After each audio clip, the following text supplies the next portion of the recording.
C'est un honneur et un plaisir pour moi de donner un exposé pour célébrer les 50 ans du séminaire Chevalet, et j'en remercie vivement les organisateurs.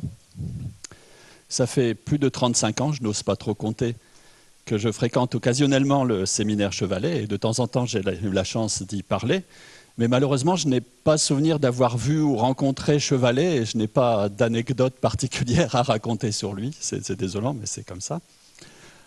Alors je voudrais parler ici d'une classification, en fait, à la Harishchandra, de la façon dont ça a été évoqué ce matin dans l'exposé de Maleux, des représentations admissibles, irréductibles, modulo P, oui, c'est pour ça que je l'écris, des groupes réductifs p-adiques, puisque le modulo P, c'est précisément la nouveauté.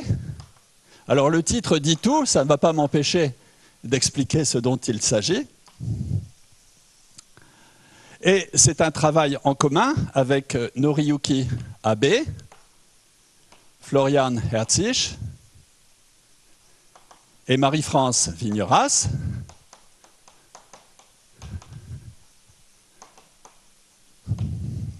Qui est tout récent, le papier est en train d'être terminé.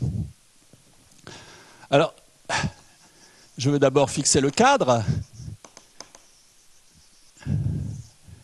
Les notations, mon corps de base, que j'appelle F, c'est soit une extension finie de QP, donc P est un nombre premier fixé,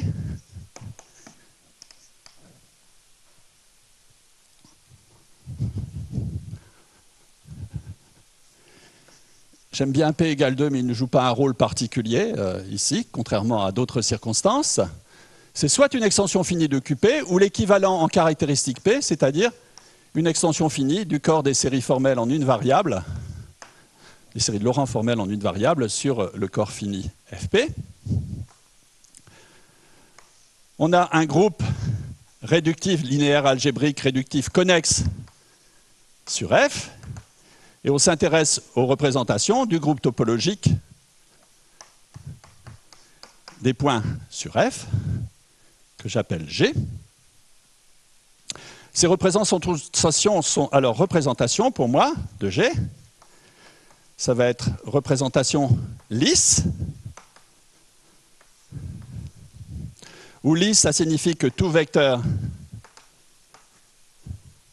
a un stabilisateur ouvert. C'est une condition de continuité très forte et assez naturelle, vu l'origine de ce genre de représentation que je vais rappeler, sur un corps C qui sera fixé, algébriquement clos, et de caractéristiques P. Alors, les groupes réductifs p-adiques, c'est cela.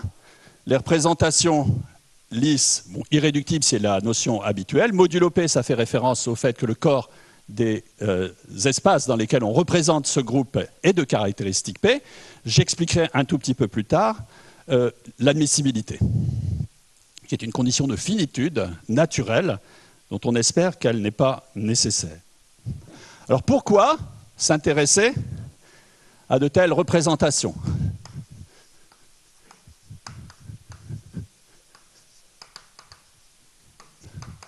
Pardon?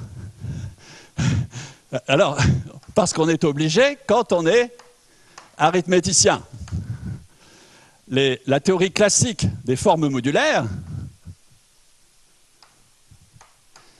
quand elle est interprétée de façon naturelle en termes de théorie des représentations des groupes, il s'agit là de groupes adéliques, c'est quelque chose qui se passe soit sur les corps de nombres, soit sur les corps de fonctions, mais ça a une composante dite locale qui a lieu sur des corps de ce genre et qui mène inexorablement à l'étude des représentations lisses, irréductibles, complexes, de groupes.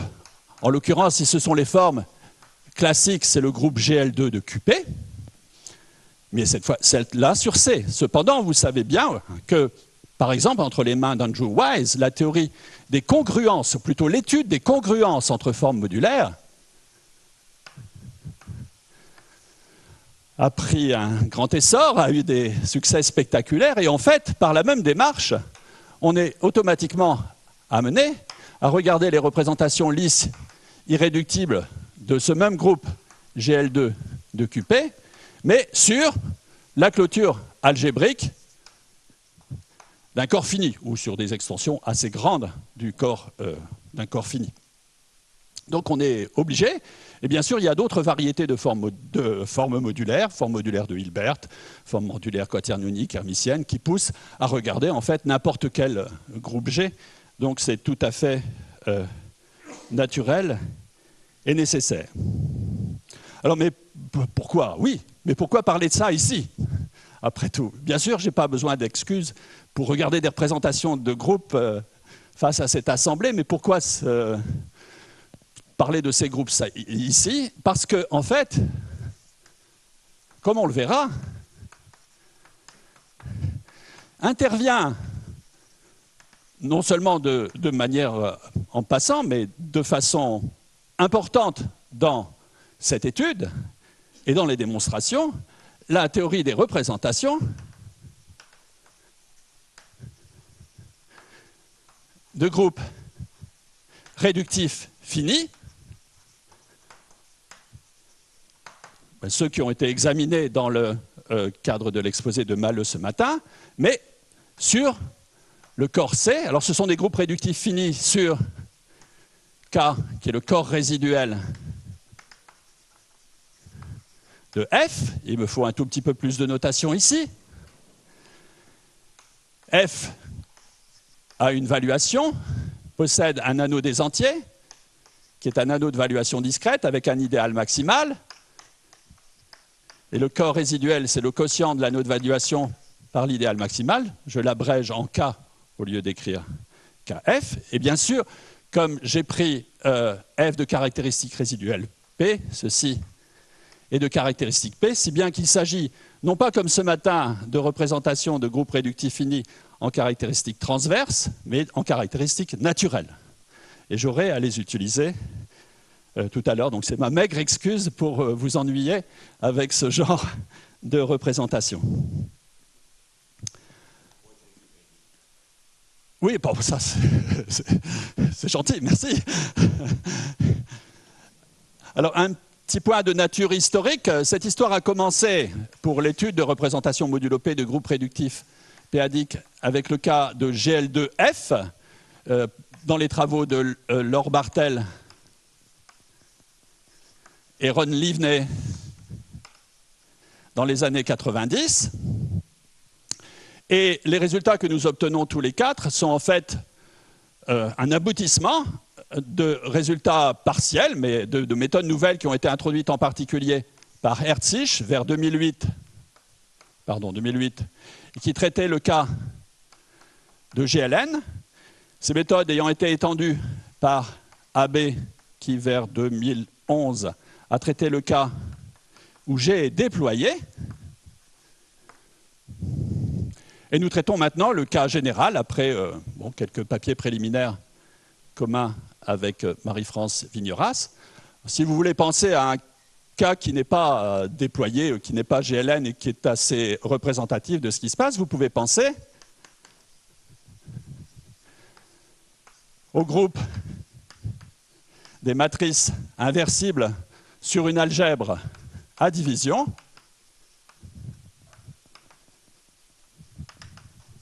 Centrale sur F de degré, c'est toujours le carré d'un entier, de degré D2, strictement plus grand que 1. Dans ce cas-là, il n'est pas déployé, il n'est pas quasi déployé, et ce n'était pas traité précédemment. Les résultats sont nouveaux ici.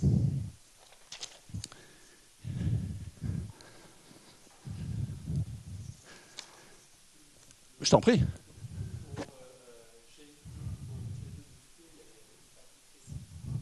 Oui. Alors, j'expliquerai un peu tout à l'heure, je peux le dire brièvement maintenant, cette classification, ce n'est pas une classification complète. C'est une réduction, c'est une classification à la Harishchandra, c'est-à-dire on analyse les séries d'Harishchandra. Et dans la méthode d'Harishchandra, il y a des blocs de base qui s'appellent supercuspidal, supercuspido, cuspido ou un autre nom, qu'il faut analyser ou construire par ailleurs. Ces représentations dites supercuspidales ne sont comprises que pour le cas de GL2QP, après les travaux de Bartel, Livnet et Breuil au début des années 2000. Et c'est le seul cas qu'on connaisse, sauf bien sûr le cas où il s'agit d'un groupe anisotrope, et où essentiellement c'est un groupe fini qu'on regarde, qui n'a pas un intérêt formidable. Oui. Donc, bon, je l'ai dit maintenant, peut-être je ne le répéterai pas tout à l'heure. Il faut que je dise un mot du terme que je n'ai pas expliqué dans le titre, c'est le terme admissible. Alors, je vais l'écrire là.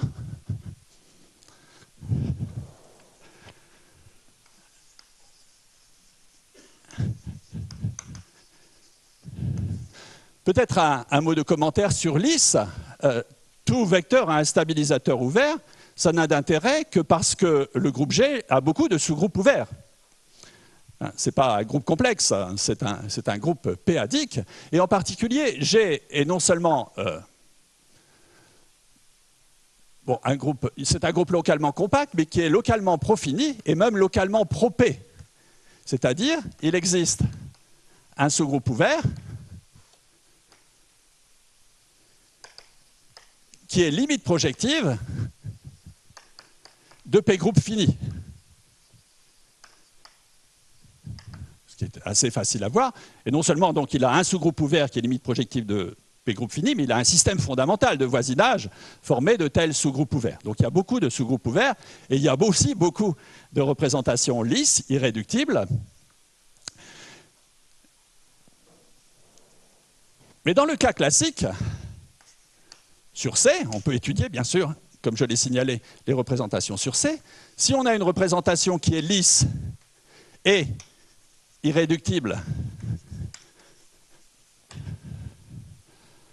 d'un tel groupe, alors elle est admissible au sens où,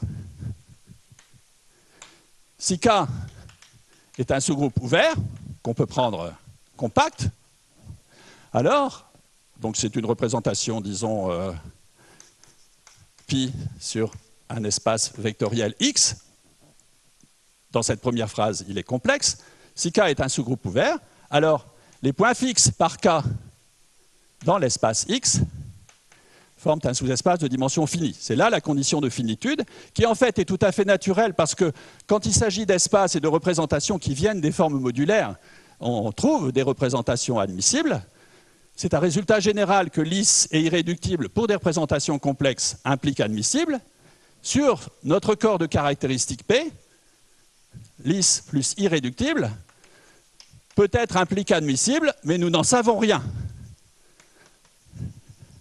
Sauf, encore une fois, le misérable cas particulier de GL2QP, où on connaît toutes les représentations lisses irréductibles précisément, et on sait démontrer, depuis récemment, d'ailleurs c'est Berger il y a 1 ou 2 ans, que c'est nécessairement admissible. Donc, moi, je vais faire l'hypothèse d'admissibilité. Et je ne donnerai une classification que pour les représentations admissibles irréductibles. Bien sûr, on peut être optimiste, j'ai tendance à l'être, et penser que cette application est quand même vraie. Mais je ne sais pas la démontrer. Et bon, quand j'essaie, je change d'avis. Je ne sais pas. Je reste optimiste, mais je ne sais pas faire. Alors, je voudrais d'abord parler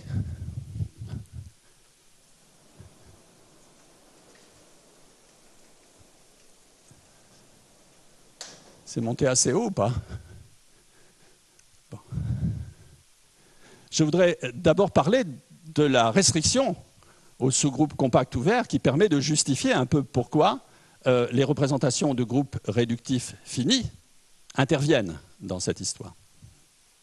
Et de toute façon, quand on est avec des coefficients dans un corps de caractéristiques P comme ça, au lieu d'avoir des représentations complexes, on ne dispose d'aucune des techniques classiques d'analyse harmonique, d'intégration, de mesure de art, toutes ces choses-là disparaissent complètement, donc on est très démunis. Et le seul moyen général qu'on ait d'étudier les représentations lisses irréductibles de groupe G sur ce corps-là, c'est de regarder la restriction au sous-groupe compact ouvert. Donc,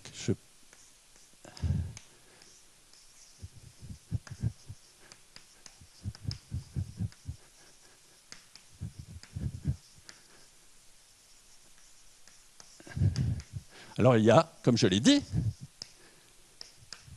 profusion de tels groupes, et j'utiliserai la lettre générique, pas K pour un tel groupe. Alors, prenons une représentation de G, lisse, sur le corps C, que j'ai fini, et je suppose non nul, parce que je veux me méfier des questions de l'auditoire qui me demanderaient ce qui se passe sur l'espace vectoriel est nul. Prenons un vecteur. Ben justement, prenons le non nul. Et regardons l'ensemble des translatés par les éléments de K. Comme le vecteur X a un stabilisateur ouvert, l'intersection de ce stabilisateur avec K est d'indice fini dans K, parce que K est profini. Et par conséquent, ceci est un ensemble fini, et en particulier engendre un espace de dimension finie.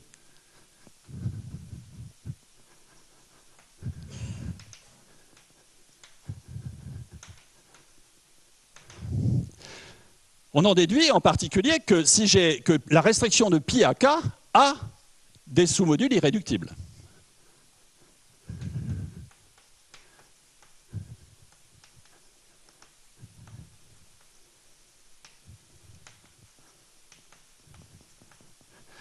Et l'étude des représentations lisses irréductibles de G se fera à travers l'étude de ces sous-représentations irréductibles quand on les restreint à K. Donc il y en a, c'est déjà ça. D'autre part, si on prend, disons, ρ, V, une représentation irréductible de K, par exemple l'une de celles qu'on vient obtenir ici, pour les mêmes raisons, elle est de dimension finie et triviale sur un sous-groupe ouvert d'indice fini. Ouvert d'ailleurs, bien sûr, qu'on peut prendre distingué.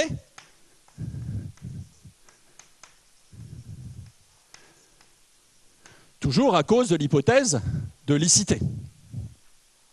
Donc en fait, il s'agit là d'une représentation d'un groupe fini, qui est le quotient de K par ce sous-groupe ouvert d'indice fini.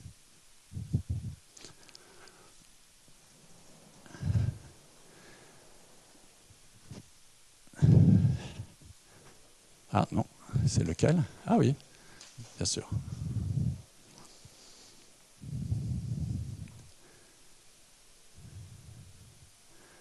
Alors il se trouve qu'il y a des sous-groupes ouverts compacts bien intéressants dans le groupe G. Ce sont les groupes qui ont été construits ou signalés par Brua et Titz à la suite de travaux d'Iwaori, Matsumoto et d'autres, qui sont les sous-groupes paraoriques spéciaux.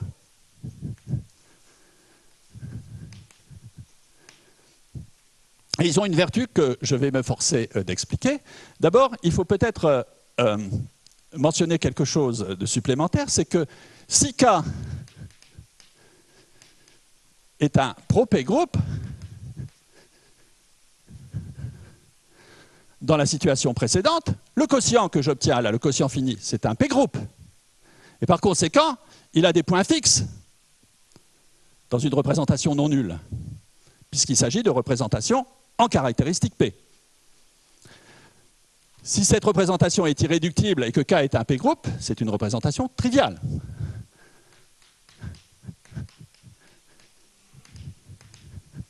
Maintenant, si je reviens au cas où K n'est pas forcément un pro-P-groupe, il contient quand même un sous-groupe ouvert, donc d'indice fini, qui est pro-P.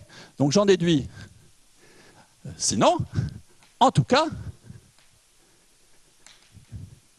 la représentation ρ est triviale non seulement sur un sous-groupe ouvert distingué d'indice fini, mais sur le groupe que j'ai tendance à noter K de 1, qui est le sous-groupe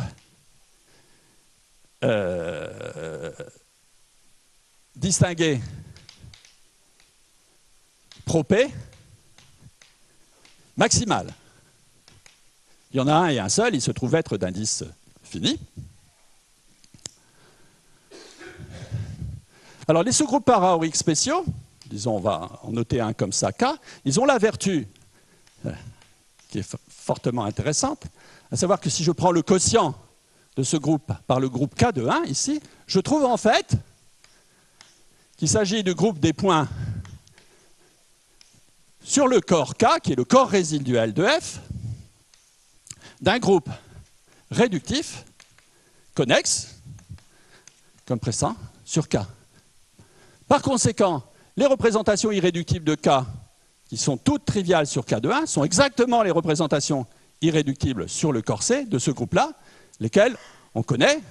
Nous avons utilisé surtout la très bonne référence qui est le livre de Cabane et Anguard, qui est excellent. Si vous ne l'avez pas, c'est bientôt Noël, hein, on peut vous l'offrir en cadeau. En tout cas, c'est à travers ce livre et les résultats qui y sont contenus que nous avons pu avancer dans cette théorie. Il y a plusieurs d'autres vertus à ces sous-groupes para-auriques spéciaux sur lesquels je reviendrai un peu plus tard. C'est K. Le K de 1, c'est ce que j'appelle le propé radical du sous-groupe para-aurique spécial. Pour les experts, il s'agit du sous-groupe para-aurique attaché à un point spécial de l'immeuble de Bruat-Titz du groupe adjoint. Mais peu importe, pour l'instant, j'utiliserai ça et je donnerai d'autres propriétés qui vont servir plus tard. Peut-être, dans l'exemple, il est bon de regarder ce qu'on peut prendre. Eh bien, c'est très simple. De même que le corps F a un anneau entier, cette algèbre à division a un anneau entier, qui est non commutative mais qui a quand même un idéal maximal. On peut prendre pour K le sous-groupe formé des matrices inversibles dans cet anneau, à valeur dans cet anneau entier. Bien sûr, dans ce cas-là, le groupe K sur K de 1 va être la même chose que le groupe des matrices inversibles dans le corps résiduel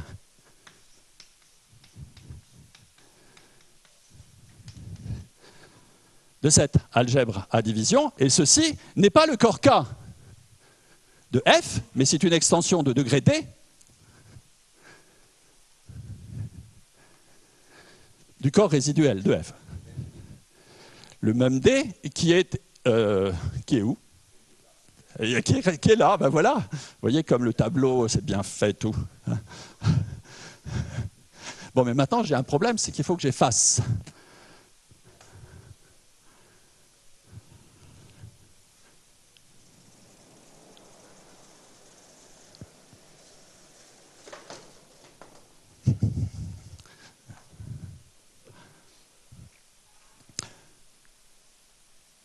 Alors dans ce cas-là, tous les para-auriques spéciaux sont conjugués, en particulier isomorphes, mais ce n'est pas le cas toujours pour les groupes unitaires. Il y a plusieurs classes de para-auriques spéciaux. D'ailleurs, peut-être vont-ils aussi intervenir demain dans l'exposé de Sean, et également les représentations de groupes finis correspondants, mais qui ne seront peut-être pas des représentations modulo P. Donc il y a aussi une suite au prochain numéro.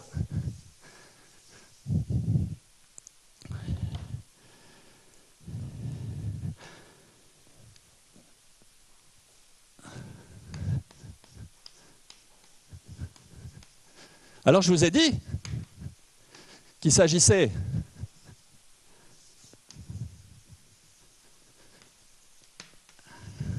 d'une classification à la Harish-Chandra, donc en utilisant une construction d'induction parabolique et en essayant de définir des séries d'Harish-Chandra et de les analyser. Il faut que j'introduise l'induction parabolique dans ces circonstances. Alors c'est aussi simple si je fixe un certain nombre de données supplémentaires. qui me seront utiles plus tard. Ce n'est pas nécessaire pour les définitions que je vais introduire, mais c'est commode.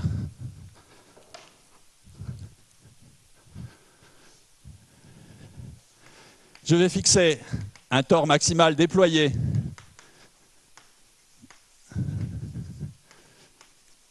de G, et je vais noter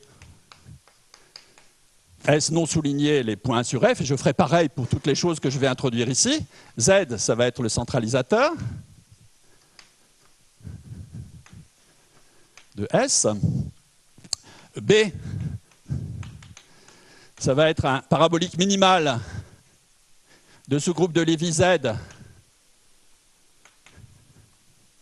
et de radical unipotent U. Et puis je vais considérer des sous-groupes paraboliques contenant B. Et en général, j'écrirai P égale Mn pour dire que N est le radical unipotent et M le composant de Lévy qui contient Z. Et pareil, j'enlève le soulignement pour indiquer que je prends les points rationnels.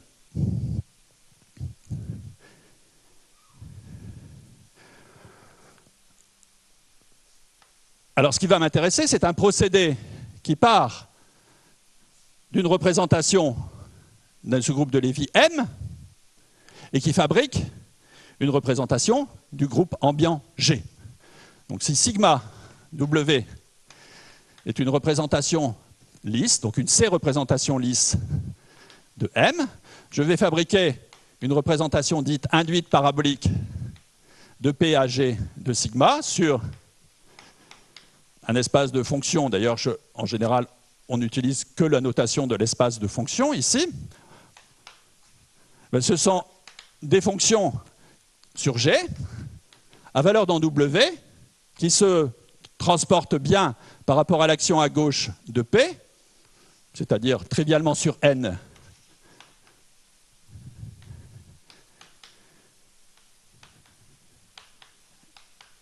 Et selon sigma, suivant l'action de M.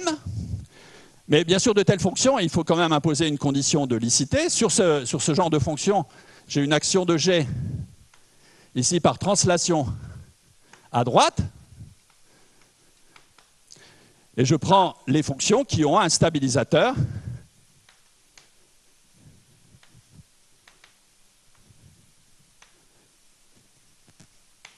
ouvert, de façon à obtenir une C-représentation lisse de G. Donc je pars des représentations lisses de M et j'obtiens une représentation lisse de G. Si sigma est admissible,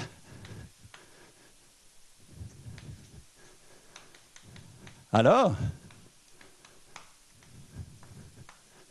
cette représentation-là est admissible. Mais si sigma est irréductible, en général, cette représentation-là n'est pas irréductible, et c'est précisément le point d'analyser les composants irréductibles. Alors il y a une circonstance défavorable ici, c'est que même si j'ai une représentation irréductible, si j'en prends un quotient, pardon, une représentation admissible, si j'en prends un quotient, il n'y a aucune raison que le quotient soit admissible. Parce que prendre des points fixes par un sous-groupe compact, même pro P, ce n'est pas un foncteur exact. Donc j'ai un problème. Les quotients ou les sous-quotients ne sont pas a priori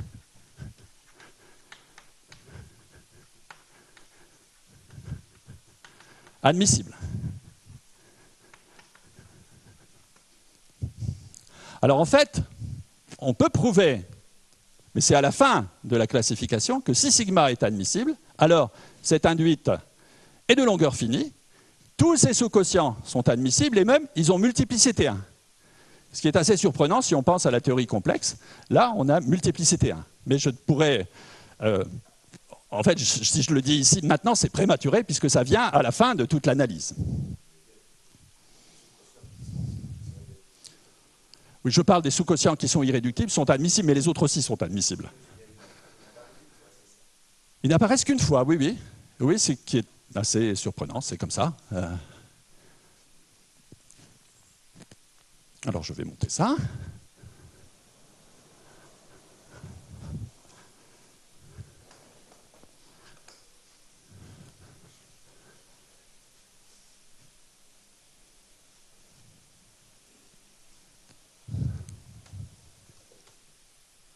on ne peut pas faire deux choses à la fois. Ça tombe bien, moi non plus.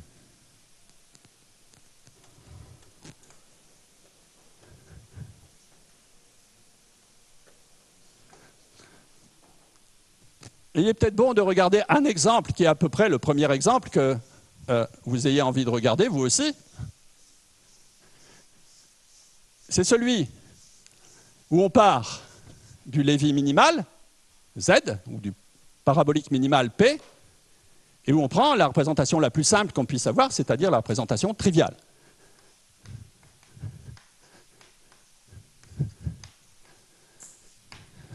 Que se passe-t-il pour cette représentation-là? Alors, c'est assez facile de construire des sous-représentations, donc des quotients.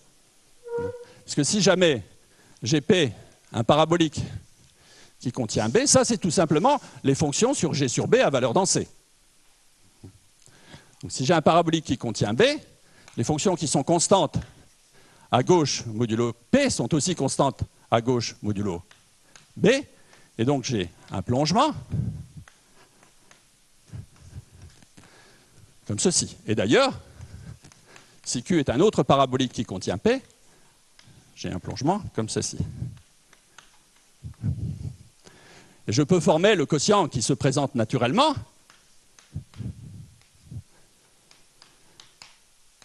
qui est le quotient de l'induite que j'obtiens en partant de P par la somme des induites que j'obtiens en partant des sous-groupes paraboliques Q qui sont strictement plus grands que P.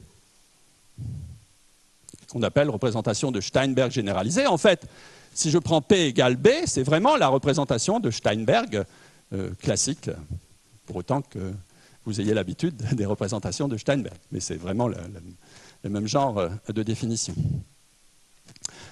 Alors, dans le cas du corps des nombres complexes, il est connu que chacune de ces représentations-là est irréductible et admissible. Et d'ailleurs, ça forme tous les composants de cette induite qui ont multiplicité 1, en l'occurrence. Alors, il y a un théorème qui dit que, dans notre cas aussi,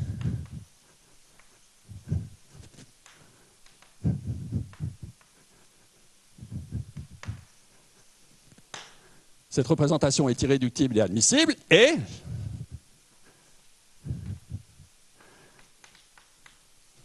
ces représentations de Steinberg généralisées quand P parcourt les différents paraboliques contenant P forment tous les composants irréductibles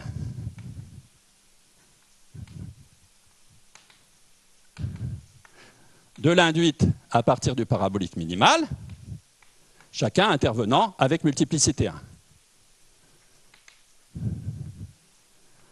En particulier, si je prends P différent de P', les représentations de Steinberg correspondantes ne sont pas équivalentes. Alors, ce n'est pas facile, ça. Ce théorème est dû à Grosse-Cleneux,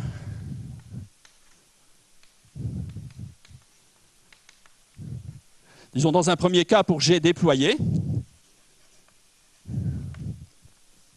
Grosse-Cleneux pour l'admissibilité, et Grosse-Cleneux plus Herzig pour les réductibilités. Et le cas général est dans la thèse de Tony Lee, qui est un étudiant de Vigneras, où il s'agit essentiellement d'adapter les méthodes de Grosse-Cleneux et Herzig. Alors pourquoi ce n'est pas évident? Tout simplement parce que cette représentation de Steinberg est un quotient. Et donc c'est très difficile de calculer les points fixes par un sous-groupe compact ouvert et de conclure à l'admissibilité, par exemple.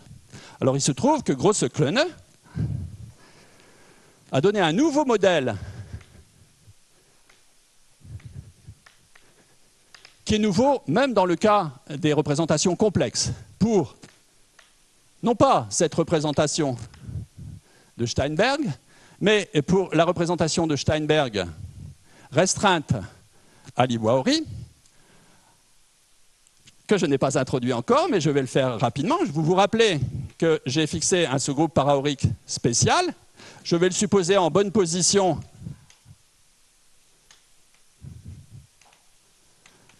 par rapport à S. Ça veut dire qu'en fait, le point spécial est dans l'appartement attaché à S. Ça donne en particulier de très jolies propriétés du genre G égale BK, quand j'ai cette situation-là.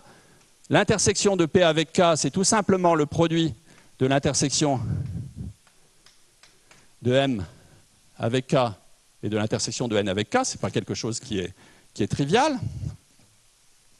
Et en fait, si je regarde par exemple B inter K dans K sur K de 1, qui, vous vous rappelez, est le groupe des points d'un groupe réductif sur petit k, sur le corps résiduel, eh bien ça donne un sous-groupe de Borel de k sur k de 1. U inter k donne le radical unipotent, etc. Tout se réduit bien modulo k. Donc en fait, il y a un lien assez fort entre le groupe G de départ et le groupe que j'ai noté GK, dont le sous-groupe paroïde spécial, ou plutôt son quotient réductif, est le groupe des points. Et le sous-groupe d'Iwaori, c'est l'image inverse dans K de B inter K, enfin, ça je vais l'appeler B bar, l'image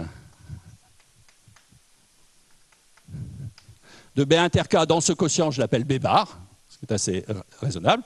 Donc le sous-groupe d'Iwaori, c'est l'image inverse dans K de B bar, et son radical, donc son propé radical, I de 1, c'est l'image inverse de U bar. Alors ce que donne Grosse-Klune, c'est une possibilité de calculer la restriction du groupe de la représentation de Steinberg AI, ce qui permet en particulier de calculer explicitement quels sont les points fixes par le groupe I de 1, par exemple.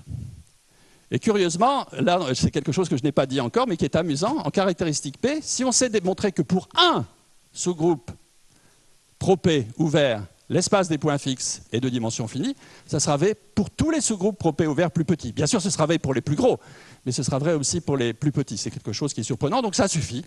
Donc en tout cas, on a l'admissibilité.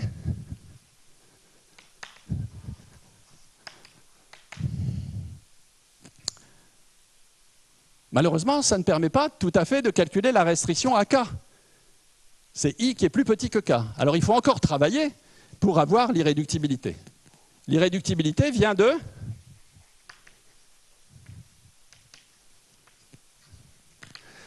c'est que la restriction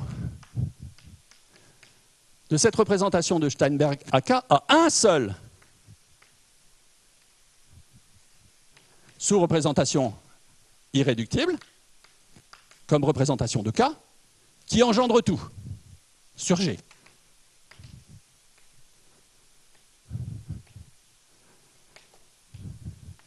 Alors ça entraîne l'irréductibilité, puisque toute sous-représentation non nulle contient forcément une sous-représentation irréductible de K, qui est celle-là, et c'est donc tout. C'est une raison imparable pour l'irréductibilité, mais il faut encore qu'elle existe. Ça n'existait pas toujours le cas. Hein. Ici, c'est un cas très spécial que je vous ai indiqué. Enfin, en tout cas, c'est assez frappant déjà, le travail qu'il y a à faire, même dans ce cas particulier. Ça ne veut pas dire que dans le cas complexe, il n'y avait pas de travail non plus. Hein, mais ça me semble plus difficile ici.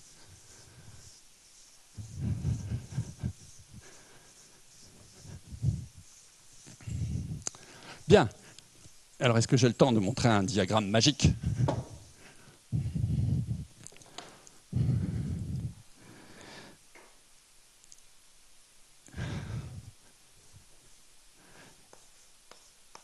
Il s'agit d'attaquer le cas général.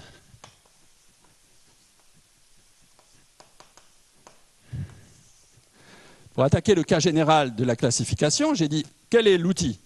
C'est la restriction au sous-groupe compact ouvert et en particulier l'étude des sous-représentations irréductibles quand on restreint à ces sous-groupes compacts ouverts. Qu'est-ce que je veux analyser ? Les induites paraboliques. Donc je dois, d'une façon ou d'une autre, relier l'induite parabolique et la restriction au sous-groupe compact. Donc je vais fixer P égale Mn, un sous-groupe parabolique contenant B, comme ceci, et je vais fixer sigma W, une représentation lisse de M. Et j'ai l'induite parabolique ici, qui est une représentation de G. Par ailleurs, je vais me fixer ρV, une représentation irréductible de K, lesquelles on connaît bien, elles sont classées, et vous trouvez ça, je l'ai dit, dans Caban-Anguard. Et ce qui m'intéresse, ce sont les homomorphismes dans K. C'est ça qui m'intéresse dans un premier temps, pour analyser quelles sont les sous-représentations irréductibles de cette induite. Si c'est nul, il n'y a rien qui se passe. Si c'est pas nul, ben, il y a justement une sous-représentation qui est isomorphe à ρ, et je peux commencer à travailler. Alors, il y a une chose qu'on voit aussitôt. Bien sûr, ici, j'aurais dû restreindre à K. Je ne l'ai pas indiqué, mais il s'agit de considérer cette représentation comme une restriction de K.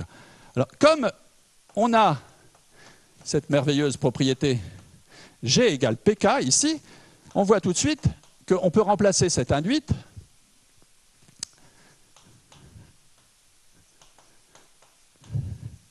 par l'induite de K inter P à K. Ensuite, on a une propriété de réciprocité pour les inductions paraboliques qui fait que ceci, ça n'est rien d'autre. Et là, on utilise la deuxième propriété qui est la propriété, bien sûr, la propriété G égale BK entraîne G égale PK puisque P est plus grand que B, mais on utilise ici cette deuxième propriété qui montre que ceci, alors je vais plutôt utiliser V, c'est plus commode d'utiliser les espaces que les représentations.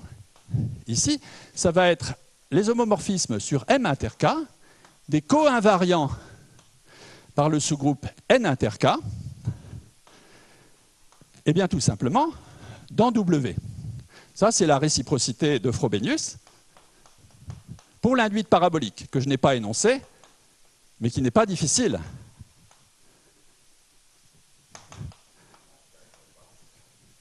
Pardon ? Oui, mais c'est quand même une induite lisse, c'est pas une induite algébrique. Oui, je suis d'accord. Alors, juste, j'indique qu'ici intervient un point important de la théorie des représentations des groupes réductifs finis. Ici, c'était une représentation irréductible de K, ou si on veut, de K sur K de 1, le groupe que j'ai noté, K bar précédemment. Ceci est une représentation de M inter K, qui normalise N inter K. Mais en fait, elle est aussi triviale sur K de 1, puisque V lui-même était trivial sur K de 1. Donc, en fait, il s'agit d'une représentation de ce que j'aurais pu noter M bar, c'est-à-dire l'image de M inter K dans le groupe K bar. Eh bien, il s'agit d'une représentation de M bar, donc la partie finie, si je veux, de M, qui est irréductible.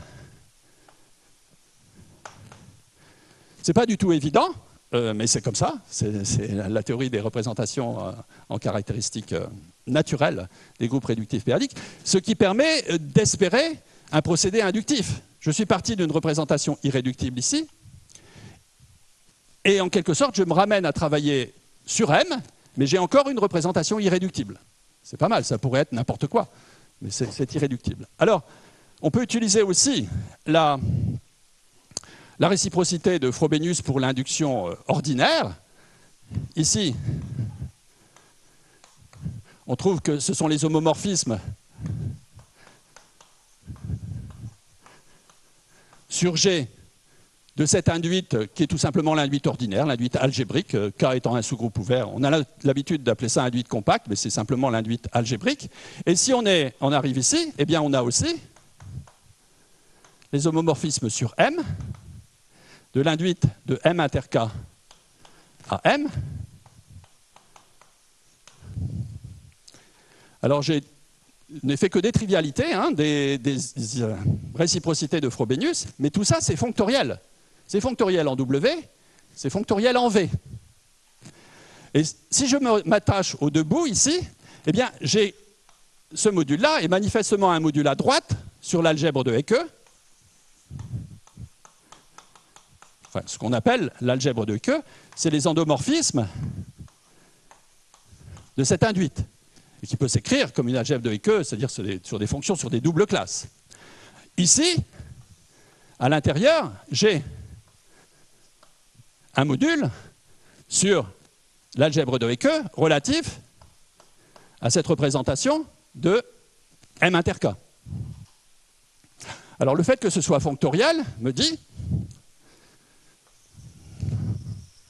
qu'en fait, on a un homomorphisme d'algèbre naturel qui va de la droite vers la gauche. Alors ça, c'est complètement général, mais dans notre circonstance, c'est un résultat qui est dû à Hertzich dans le cas où j'ai déployé et à Marie-France Vigneras et moi-même dans le cas général, c'est que c'est injectif et on en connaît l'image.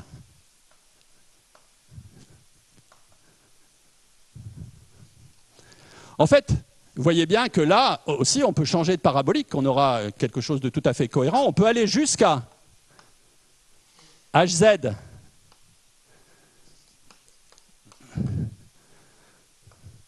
sur VU inter K.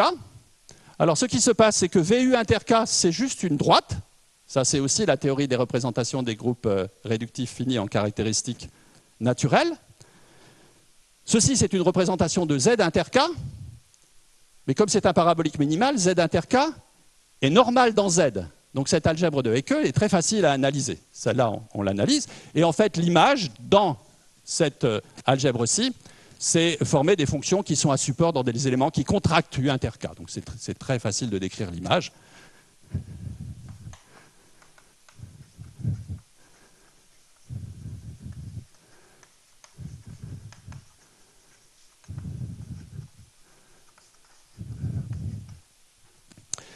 Toujours est-il qu'on a un biais ici pour attaquer le problème. On sait relier, d'une certaine façon, les représentations irréductibles de K qui interviennent dans cette induite parabolique et les représentations irréductibles de M inter K qui interviennent dans la représentation induisante.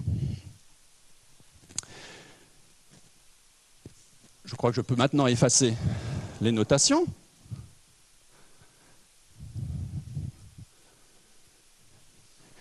Et définir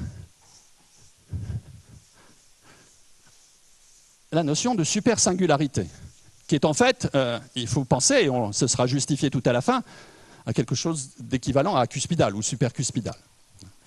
Le supersingulier est un terme qui a été utilisé par Bartel et Livne depuis le début. Oui, il y a une petite surprise quand on a étudié ça. Dans le cas GLN ou dans le cas déployé, ces algèbres de Hecke-ci sont commutatives. Celle-ci, parce que celle-là l'est. Il se trouve que dans le cas général, ça n'est pas commutatif, mais ce n'est pas très grave parce qu'il s'agit toujours d'un module de type fini sur le centre, qui lui-même, bien sûr, est une algèbre commutative, mais de type fini sur le corset. Donc, ce n'est pas loin d'être commutatif, mais néanmoins, je vais quand même utiliser surtout le centre.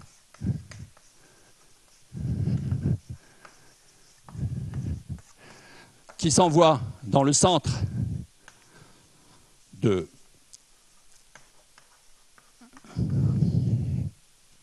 Et en fait, cette algèbre-ci est simplement obtenue en localisant, en inversant un élément de ZG et de V. Donc c'est un processus qui n'est pas très, très compliqué. Alors, définition.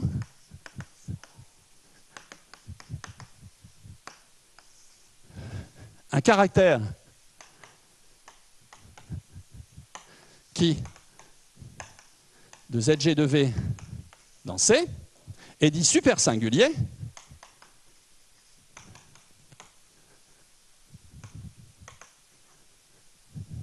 s'il ne s'étend à aucun Zm de Vn inter K pour un sous-groupe parabolique propre. Donc j'aurais plutôt dû définir non supersingulier s'il existait un sous-groupe parabolique propre tel qu'il s'étende, et supersingulier si ça n'arrive jamais. Alors, une représentation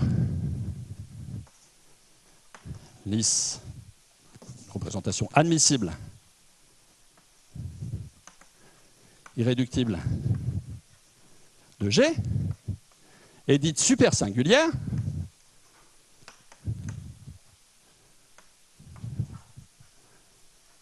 si, quel que soit ρ, V, représentation irréductible de K, alors si on considère ρ, V, représentation irréductible de K, on peut regarder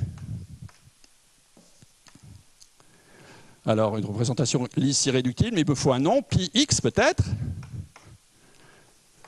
On peut regarder les homomorphismes de V dans X. Évidemment, si c'est 0, ben, ça veut dire que V n'intervient pas dans X, et il n'y a pas grand-chose à dire, mais il y aura de toute façon des V pour lesquels ce sera non nul. Comme X est admissible, ceci est une représentation de dimension finie, et par conséquent, il y a des vecteurs propres pour cette algèbre de Hecke. L'algèbre de Hecke ici agit, c'est un module à droite sur l'algèbre de Hecke, comme je l'ai signalé tout à l'heure, donc il y a des vecteurs propres. Tout vecteur propre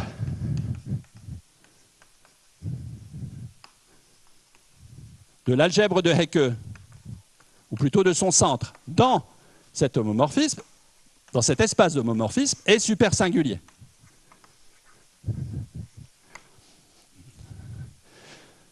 Et maintenant, on va classer toutes les représentations irréductibles admissibles de G en termes de représentation super singulière des sous-groupes de Lévy. Pourquoi? Parce que si ce n'est pas super singulier, eh bien, j'ai un point de départ, j'ai un V et une valeur propre qui s'étend en une valeur propre, mais qui correspond à M. Et en utilisant ce genre de diagramme, et puis plein d'autres choses aussi, on arrive à montrer que ça provient du sous-groupe de Lévy. Je peux maintenant énoncer le résultat.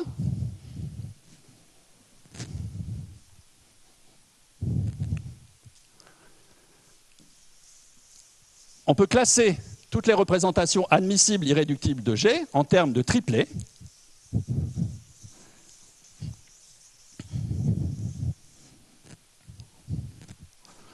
Il y a du boulot, hein, il y a 2 articles avec Marie-France Vigneras qui font une cinquantaine de pages et l'article principal fait 100 pages.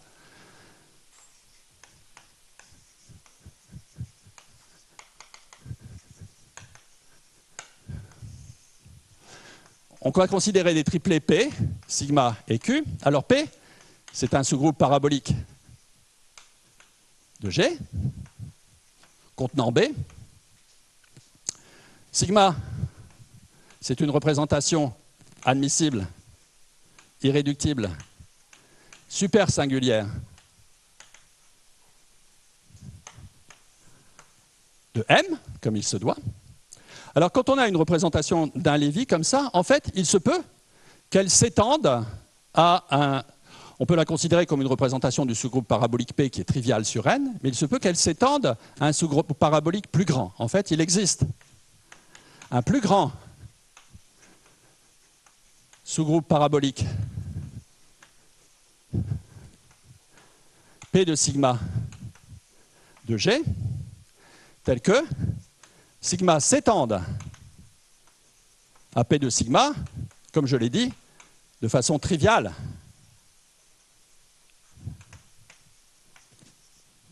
Sur N.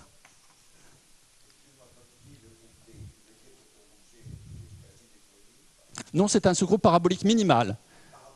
Parabolique minimal, oui, il n'est pas du tout quasi déployé. En particulier, l'exemple qui est là le montre.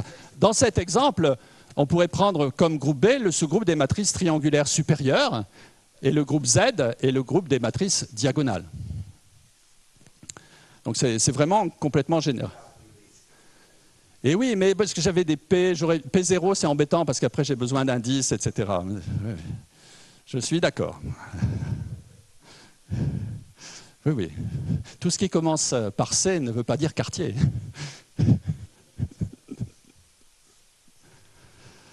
Alors, il existe un sous-groupe parabolique, le plus grand auquel ça s'étend, évidemment, l'extension E de sigma est unique,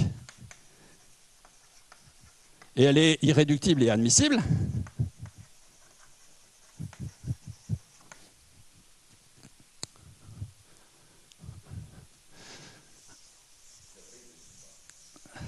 L'extension de sigma, oui, sigma s'étend de P ou de M à un sous-groupe parabolique plus gros, alors bien sûr, l'extension sera triviale sur le radical unipotent du sous-groupe parabolique plus gros, puisque ce radical unipotent sera inclus dans celui de P. Enfin, c'est une représentation tout à fait légitime. Et Q, ça sera un sous-groupe parabolique qui est contenu entre P et P de sigma.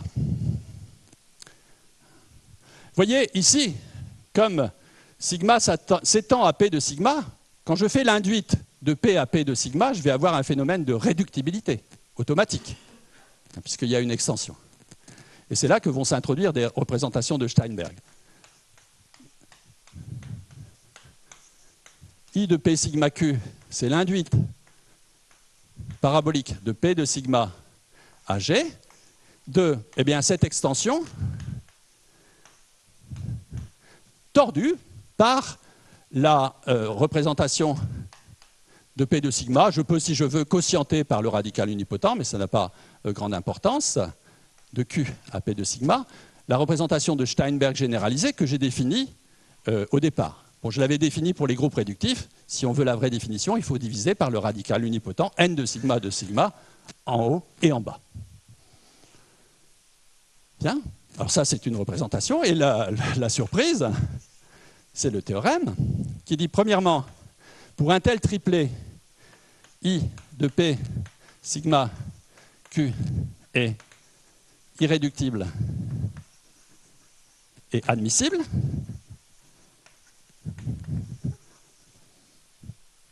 Ni l'un ni l'autre n'est facile. Deuxièmement, quand on prend deux tels triplets, quand est-ce qu'on obtient deux représentations équivalentes? Là, c'est peut-être une plus grande surprise pour ceux qui sont habitués aux représentations complexes, si et seulement si P égale P', Q égale Q', et sigma est équivalente est conjuguée à sigma' comme représentation de M.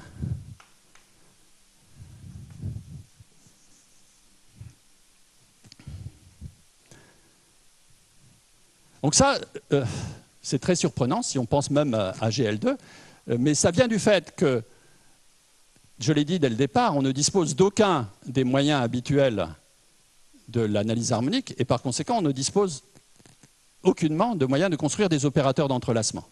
Et le fait qu'il n'y ait pas d'opérateur d'entrelacement à construire, ça implique qu'il n'y a pas d'entrelacement. Oui, c'est ça, ce qui se reflète dans une classification qui est finalement plus simple que celle qui était au départ. Et bien sûr, la dernière partie, vous l'avez deviné, c'est toute représentation admissible, irréductible de G et de la forme I de P sigma Q. Voilà.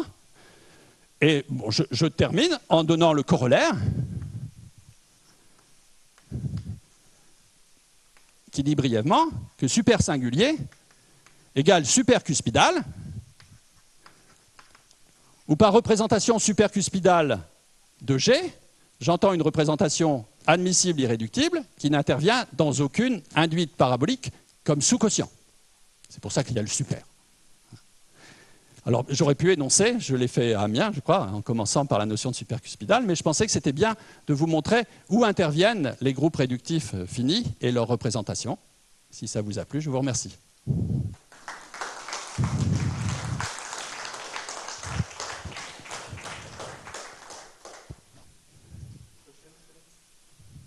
Dans ta classification, qu'est-ce que tu fais comme hypothèse sur sigma? Tu peux le rappeler?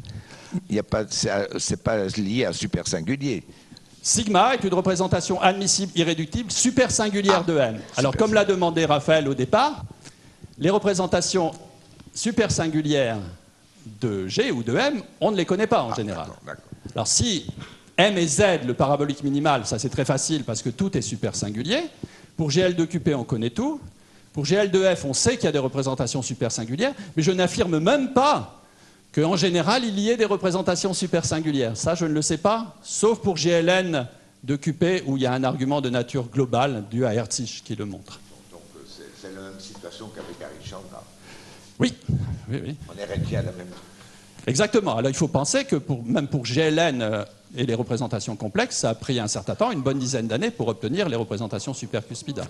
Mais ici, la situation est encore pire, en ce sens que on espère une conjecture de Langlands, mais pour GL2 de F, on sait construire beaucoup trop de représentations supersingulières par rapport aux représentations galoisiennes auxquelles elles devraient correspondre. Donc, d'une part, on ne sait pas toutes les construire, d'autre part, quand on sait en construire, on en a trop. C'est très embêtant. Autre question, péadique et péadique. Oui, alors, bien sûr, c'est évident que modulo P, c'est le début d'une théorie, modulo P carré, modulo P cube, etc., et d'une théorie des représentations péadiques. Là encore, c'est dans l'enfance, il y a vraiment des résultats certains, surtout pour GL2 de QP, et pas mal de travaux en cours. Oui, ça c'est extraordinaire pour GL2QP, mais c'est très particulier en ce sens que le radical inipotent du Borel est de dimension 1, ce qui est assez rare, hein, comme variété péadique, ce qui est assez rare. D'autres commentaires, d'autres questions? More comments, questions? Can I ask a question? So, in the classification, so there's a part which is a super singular part, which is very sensitive to the field. But the rest of the classification is not somehow is something that's more combinatorial in nature. Combinatorial, okay. Indeed, it only depends on. Well, I mean, one has to say that usually a super singular representation sigma of some Levy subgroup doesn't extend to anything, so it's just for example, if you take GLRD and you take a bunch of characters of the diagonal subgroup, if they are all different, then there is no extension, and the induced representation is irreducible, provided actually two consecutive characters are different for GLND, which is a bit surprising again. So yes, it's mainly combinatorial, but the super singular part is a mystery, so it's only a reduction step. So reduction step number 1, whereas Günther had so many this morning. More questions or comments? No? So let's thank